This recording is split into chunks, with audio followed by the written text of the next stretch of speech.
Down in the Holland in the basement, looking at the beams that are going to be replaced. What we're looking at the possibility of doing now,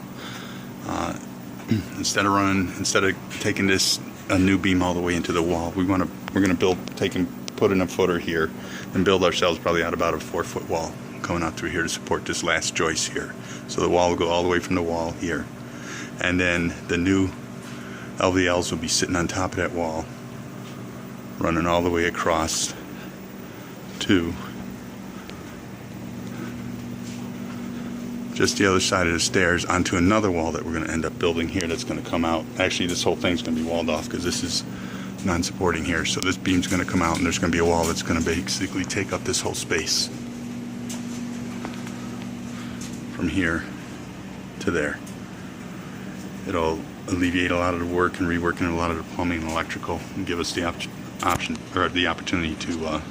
make that right, and we'll get a nice 36-inch door either favoring that side or that side into the separate work area here, and that'll be sealed off there. This will be footered to adapt to the load that's going to be delivered down on it from the new beam that's going to be coming out, and then we have to deal with the TICOs, or the way we're going to support the old onto the new.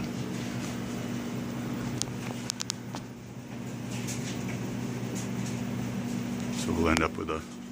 partial wall alongside of where the washer and dryer is there, new beam going all the way through,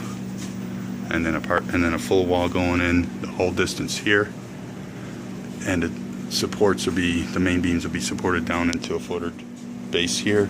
and a footed base there. We can come in through the Bilco doors with the beams that we need.